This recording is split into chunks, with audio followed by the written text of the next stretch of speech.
That would do it. There we go. Yeah. Ooh, a little loud. I'm a little loud. Yes. Loud voices. Loud noises. All right, hey, welcome back. We were having some technical difficulties, but we are back. We are live.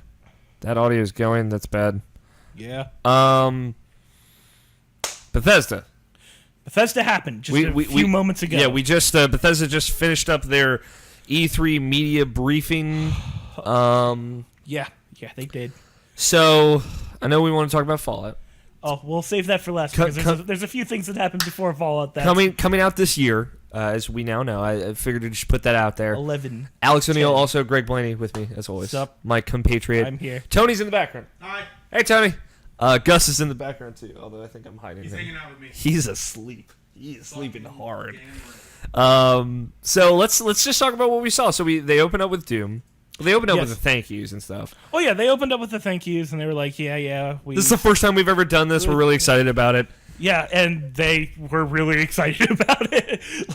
like they decided that they were like, yeah, let's have the entire office like say thank you. Yeah, that was actually a really cute video. Which is cool, you know, when you do an event like this, you want like all the people that worked on your fucking game to be like, yeah, I really enjoy making your games. Shinji Mikami in that video from Tango Gameworks as well. That was really cool to see. So they open up with that, and then they're like, hey, let's talk about Doom. Yeah, and then they were like, all right, so we showed that little thing of Doom, and you know they messed around earlier. Adam Sessler and Morgan Webb were like, yeah, they showed us that one thing, and then they showed it like 4 times. And they're like, yeah, that one thing. Yeah. Doom is happening. Doom is like... you know, when Wolfenstein came out, they gave you that code for Doom. And they were like, yeah, this is going to be a thing. Be prepared to you put that beta code in. And it didn't happen. Well, I mean, they said if you buy Wolfenstein and you have the disc, you will get access to the Doom beta. Yes. That's all they said. So at some point... well, okay. In the indiscriminate future. So, show Doom. What did you think of Doom? You were very impressed. Yeah, that game looks really, really, really pretty. Yeah, it's running on id Tech 6 is what they're calling it. And so it's id doing...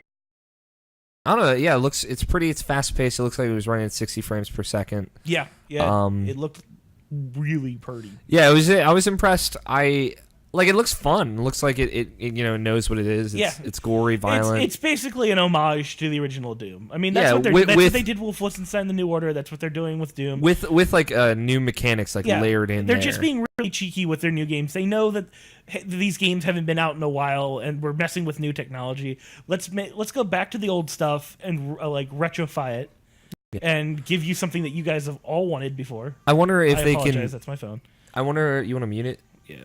I wonder if they can do to Doom what they did to Wolfenstein with the New Order, and hopefully they can, because Doom. Yeah, totally. Everything about that, like all the giblets, all the blood, all the gore, all the giblets, indeed. Oh, all the giblets. Like everything about that just screamed. Do you want to pull up the chat also? Yeah. Did you tweet it out? Yeah. We got some people watching. Hello to people watching. If you're just catching up, we're talking about Bethesda. As you can see from the title, which they just did their thing, and it was impressive. Like, they didn't show that much. They didn't really. No, they didn't. But they didn't really have to because they already hyped it up with Fallout 4, and most of everybody there was clearly there for Fallout 4. Like that's the thing that happened, and they kind of broke the internet with that. So, Doom, they showed a little bit of the single player, like a early level team, that they showed some multiplayer. They showed this, you can make like custom challenges and areas in Doom. What did they call it? The Bethesda... something. Don't remember the name. Yeah, I can't remember the name.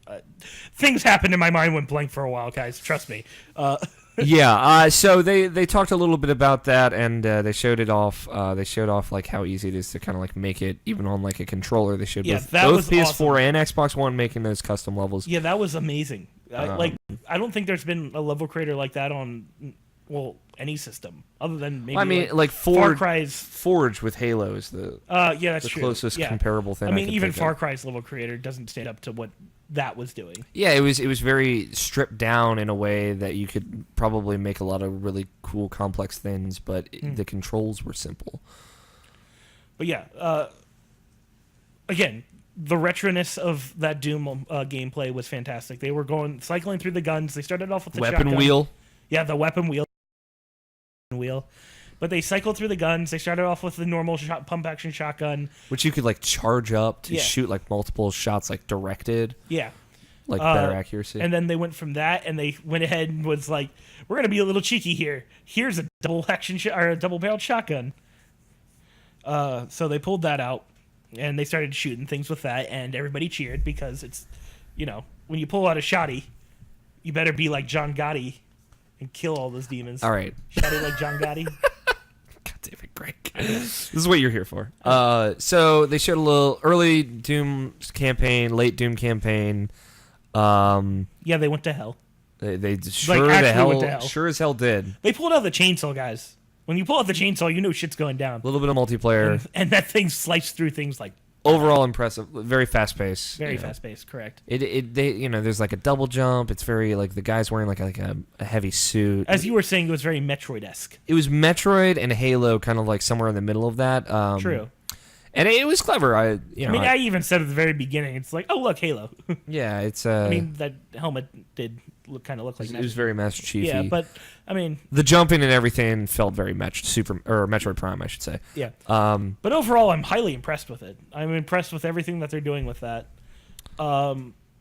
Campaign-wise, we don't really know. It could be a silent protagonist, and all you do is, pick up things and kind of solve the mystery of Doom yourself, or you just play and have fun killing things. In a way, I'm kind of hoping like there's just an underlying like. You are a Marine, your ship crashed, and now you have to deal with things. Maybe? I don't know. Possibility. The possibilities are endless. The possibilities, if I may. I'm sorry. They talked about Battle Cry. Tony, Battle Cry. Which is their... Oh, we're transitioning. Okay. Yeah. Because we talked about Doom. Yeah. Battle Cry... Team Fortress? Class-based action game. Actually, I can probably move this down. I'm setting up a Google Hangout. We're about to switch to Google. Google. Get Nabashin and Scott in here. But yeah, it was just Team Fortress-esque gameplay. I was not personally impressed with it, but it's a concept. What they're trying to do is they're taking the things that they know how to do, which is build these cool... I shouldn't say this. I should rephrase it. How should I say it? They're taking specific game mechanics that they know work very well in their games. Yeah. And they're putting them into an arena-based shooter. Yeah. And I haven't played it personally, so I don't know how that functions. You're opening up to a beta, it sounds like. Yes. This week at some point you can ask for an invite. Which is promising. Definitely. You coming over here, Tony? Were you impressed with it at all? I'm curious. I'm pretty lukewarm on Battleborn, which is fine. Like, it looks fine. Tony, you want to jump in here? We're gonna switch to YouTube. I'm gonna get a YouTube link to post in the chat real quick. So give me 1 second, guys. Other than that, they showed Battle Cry, and then they went into Dishonored. Yes. Dishonored 2 CG trailer, as I was informed by Alex during that time. It did look very pretty. Personally, I've only seen Alex play a little bit of Dishonored. Dishonored. Which Disbonered. Yeah. Mishonored is what they were calling Dishonored 2, because you played Emily Caldwell, who is the girl you were trying to save and protect in the first Dishonored. Okay, yeah. Which means she was very directly influenced by the events of that first game. And you can also play as Corvo, who was the hero of the first game. You can play as two optional characters that play completely differently, apparently. Mm-hmm. And they're releasing the remastered edition on PS4 and Xbox One and PC, I think. Probably. So I'll pick it up. I wanted to play that game at some point, and then I kind of just dropped off. I don't know. I lose interest in games if I don't pick them up in like the first week that it's out. Oh, they don't go anywhere. All right, guys, we are switching to YouTube. Check in there. I post the link in the chat. So we are going offline here and going.